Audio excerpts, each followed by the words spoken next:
आप सभी तक आ रही है? 5 लोग कर लो सारे। बहुत बहुत नमस्कार सभी को। आज 5 मार्च एमपी टेट का जो एग्ज़ाम हुआ है वर्ग 3 का, तो उसमें जो छात्रों ने एग्ज़ाम दिया है उनकी जो एडवाइस आप लोगों के लिए है आगे आने वाले एग्जाम्स के लिए, कौन से क्वेश्चंस करना है, किस तरह से क्वेश्चंस करना है, कौन कौन से टॉपिक कवर करना है, कौन सा टॉपिक ज़्यादा पूछा जा रहा है, कहाँ से क्वेश्चंस नहीं बन रहे हैं। तो अभी डायरेक्ट आप लोगों को बात करवाते हैं सीधे स्टूडेंट से जिन्होंने अभी फर्स्ट शिफ्ट का 5 मार्च का एग्ज़ाम दिया है। तो चलिए सबसे पहले आपको बात करवाते हैं कविता जी से। तो आप अपना एक्सपीरियंस शेयर कीजिए कविता।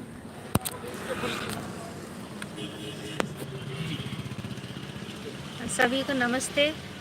और जो भी बच्चे इसकी तैयारी कर रहे हैं वर्ग 3 की, उनके लिए मैं एडवाइस देना चाहती हूँ कि अभी जो टॉपिक बन रहे हैं तो वो ईवीएस का जो टॉपिक है वो सैटेलाइट से ज़्यादा आ रहा है। सैटेलाइट से रिलेटेड क्वेश्चन उसमें पूछे जा रहे हैं, जो नासा, चंद्रयान, मार्स वगैरह के बारे में। और पैसेज इंग्लिश और हिंदी में पैसेज आ रहे हैं। और ग्रामर बहुत कम आ रही है, हिंदी में भी, इंग्लिश में भी। हिस्ट्री, ज्योग्राफी बिल्कुल भी नहीं डाली जा रही है। मैथ के क्वेश्चन थोड़ी इजी हैं, जो विभाज्यता से रिलेटेड हैं और भिन्न वगैरह से रिलेटेड हैं। बस मैं इतना ही कहना चाहती हूँ आप लोगों के लिए। आसना दी आसना, नमस्ते सभी को। हाँ, तो मैं बताना चाहती हूँ, जैसे दीदी ने बताया वैसे ही आप लोग उसी के अकॉर्डिंग प्रिपरेशन करें। पेपर इजी नहीं है, टफ नहीं है तो इजी भी नहीं है, तो अकॉर्डिंग टू दैट।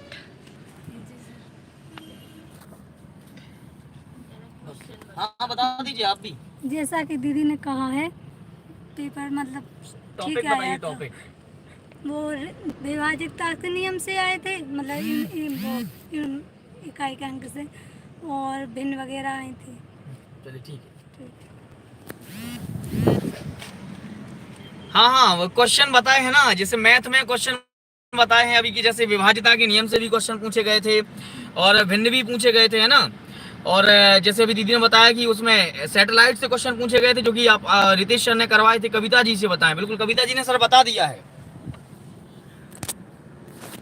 हाँ सर, रितेश सर ने सैटेलाइट से रिलेटेड जब लॉकडाउन के समय जो क्वेश्चन करवाए थे ना, उन्हीं क्वेश्चंस में से बहुत सारे क्वेश्चन आए हैं। बट रिवीजन अच्छा नहीं हो पाया था, तो इसलिए ज़्यादा नहीं कर पाए, पर स्कोर अच्छा है, क्रॉस है ये वाला।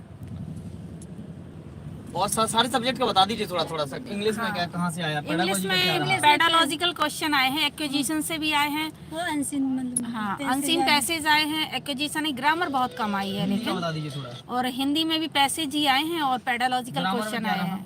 ग्रामर में कुछ भी नहीं था हिंदी का। ग्रामर में एक मतलब समाज से थे, और मतलब दो समाज था, बस समाज ही था और कुछ नहीं समाज था था। उसमें। उसमें बाल विकास का बता दीजिए। संधि भी आती थी। हाँ, बाल विकास में 2-3 सारे नंबर की क्वेश्चन संधि पैडालॉजिकल आती थे। और उसमें एक क्वेश्चन जो आया था वो अपने जो मनोवैज्ञानिक हैं कोहलबर्ग, वाइगोत्स्की, उनसे रिलेटेड आए थे। और पियाजे के आ रहे हैं कुछ क्वेश्चन, जीन पियाजे के। और बस पैडालॉजिकल ज़्यादा क्वेश्चन थे, जो क्लास से रिलेटेड, जो शिक्षण से ज़्यादा रिलेटेड थे। नहीं बैठे ठीक। चलिए, तो अभी तक का जितना भी एनालिसिस रहा तो कविता जी ने आप लोगों को बता दिया है। और इसके बाद जैसे ही अगली शिफ्ट में अगर कल एग्जाम होता है, बच्चे अपन को मिलते हैं, अपन वैसे ही प्रयास करेंगे कि आप लोगों को कल की भी शिफ्ट का लाइव एनालिसिस आपको करवा के दे दें। तो किसी का और अगर कोई क्वेश्चन हो तो बताइए, बाकी नहीं तो फिर क्लास को भी यहीं से रोकते हैं।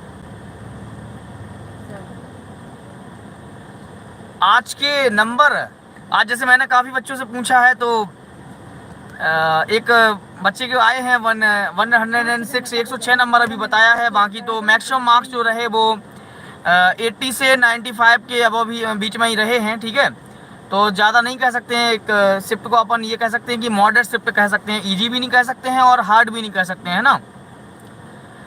बिल्कुल बिल्कुल। अब आप लोग जो भी बाद में जुड़ रहे हैं, क्लास को बाद में देख लीजिएगा, सब बता दिया है कविता दीदी ने कि बाल विकास से कहाँ से क्वेश्चन आए हैं, इंग्लिश में क्या आया है, हिंदी में क्या आया है, मैथ्स में कौन से क्वेश्चन आए हैं, है ना। तो बाकी आप लोग अभी देख लीजिएगा। ठीक है, पेडागोजी आई है, बिल्कुल अलका दीदी पेडागोजी आई है। और बताया भी उन्होंने शायद कि प्याजी से क्वेश्चन आए हैं बाल विकास में, और कोयला से भी क्वेश्चन आए हैं। पेडागोजी ज़्यादा आई है, इंग्लिश में भी पेडागोजी आई है, और आपका ये मैथ्स में विभाज्यता आई है, भिन्न आई है, इस तरह के क्वेश्चन आए हैं। इंग्लिश में भी आपका अनसीन पैसेज आए हैं थोड़े से ज़्यादा। तो आसान रहा, थोड़ा सा टफ नहीं कह सकते हैं अपन उनको, ठीक है ना। तो वीडियो को एक बार फिर से देख लेना सभी लोग जो भी अभी जुड़ रहे हैं। दीदी ने सब कुछ अपना एनालाइज करके बता दिया है, ठीक है। और किसी का कोई क्वेश्चन हो तो बताइए। चलिए तब, थैंक यू वेरी मच, मिलते हैं फिर।